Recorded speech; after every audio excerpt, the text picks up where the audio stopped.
sévèrement attendu par une large communauté de joueurs dans le monde, Halo 4 nous a été présenté il y a quelques semaines par le directeur de la franchise, Frank O'Connor. L'occasion pour nous d'avoir un peu plus de détails sur ce titre et de poser quelques questions concernant le changement de studio. En effet, après plusieurs années de bons et loyaux services, Bungie Software, le développeur historique de la série, a cédé sa place à 343 Industries. Une situation qui a certainement dû générer pas mal de pression du côté du nouveau studio.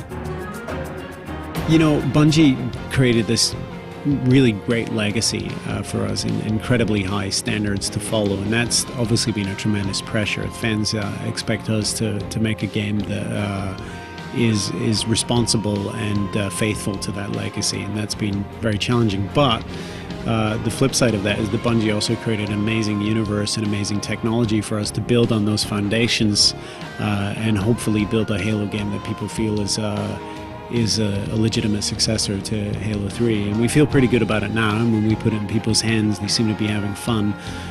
But we won't really know until November 6th when the game is out in the wild and people are really playing it and enjoying it in large numbers. There's a lot of pressure from fans to make a better Halo game, and there's pressure from the media to make a game that lives up to the legacy that the previous games had established. But the biggest pressure comes from the internally at the studio. You have, you know, almost 300 people from some of the best studios in the world, from all over the world. And all they want to do is pour their passion and their talent and their drive and their ambition into making the best game they possibly can. And that's true at all good studios, is that the most pressure comes from the team itself, trying to outdo whatever it is they did last, and constantly trying to improve and hone and make better the things that make a classic Halo game. And of course the challenge is improving it and evolving it while staying true to the core principles that make it such a cool game. Afin d'apporter un nouveau souffle à une série qui en quelque sorte en avait besoin, cet Halo 4 introduit une nouvelle race d'extraterrestres. Des nouveaux ennemis qui demanderont donc aux joueurs de revoir ses approches et ses habitudes, les Covenants n'étant plus les seuls à en vouloir à Master Chief. We're building a new Halo game. We had to build a new villain. We've been fighting the Covenant for 10 years now, and it was time to shake things up, to be honest. And the Prometheans are that villain. They're a race of warriors from the ancient Forerunner past, reawakened by the very arrival of Master Chief on this planet Requiem. And they're a very different beast to the Covenant. I think where the Covenant was tactical and aggressive, and they still are, and you're still fighting them.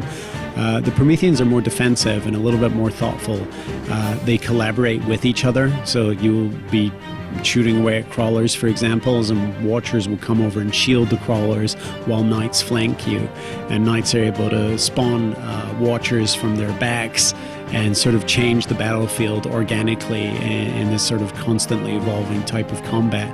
And I think that with previous Halo games, I always knew roughly how I was going to approach any given situation. If I saw Jackal snipers, I'd take them first and then deal with the elites and then maybe clean up the grunts later. With the Prometheans, you can't do anything as predictable as that because they change so much, and because they also adapt to your behavior. If they see you repeating patterns, they're going to call you on it, and they're going to make things very difficult for you. And I've been cautioning people to try it on normal first, whereas they might normally have tried those levels on heroic. It's definitely worth a little practice on normal before you roll up your sleeves and go into the tougher modes. L'un des points mis en avant durant la présentation était tout le travail effectué sur l'IA ennemie. Et avec une nouvelle race, équipée de nouvelles armes et de nouvelles tactiques de combat, on imagine que cela n'a pas dû être facile.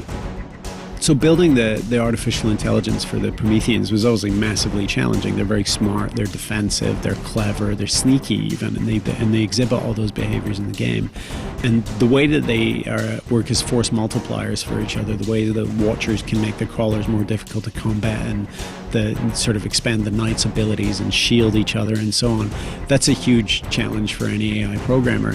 But where it's doubled and maybe even quadrupled is when they interact with the Covenant. At the start of the game, they're fighting against the Covenant. They don't want the Covenant on their planet. Something happens about a third of the way through the game that changes all of that, and the two sides start to cooperate. So when you get into combat later in the game, you're seeing this incredible variety of AI behaviors that are super complex and frankly above my pay scale. Si la série est aussi populaire, c'est en grande partie grâce à sa dimension multi qui a su séduire des millions de joueurs à travers le monde. Pour le coup, Halo 4 se pointe avec un multi rempli de nouvelles idées, notamment en termes d'évolution de personnages, qui se rapproche de ce que l'on peut voir dans un Battlefield ou un Call of. The multiplayer in Halo 4 has been significantly changed. I mean, the number one change is that we've added a significant career progression model. So kind of like an RPG, you can obviously change your appearance, you can do that in the Reach and it's cool. And you do it through gaining experience and points to do it. But we've also added a loadout system that you can customize and unlock elements that feed into that. So you can eventually unlock abilities, weapons, and sort of tactical advantages that will. They definitely change the way your player behaves and feels, but it's a very subtle tuning. It's not like you're just trying to unlock rocket launchers for everyone. It's more about finding methods and models that apply to the style of play that you prefer.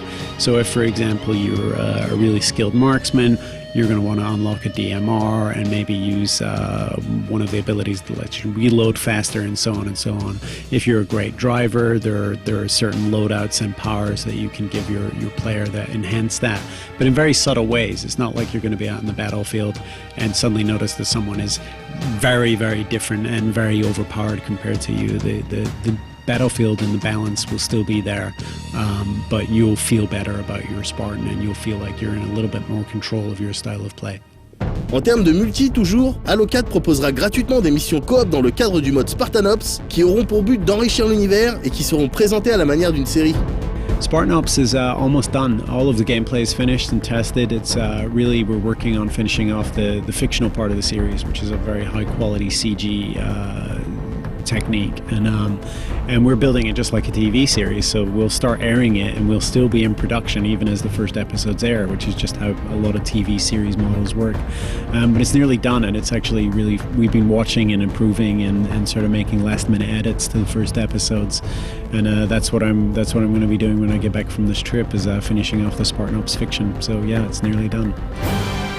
Prévu pour le 6 novembre prochain, on espère maintenant que ce Halo 4 arrivera à nous surprendre dans le bon sens et on vous promet une critique dans les normes à l'occasion d'un 101% à venir.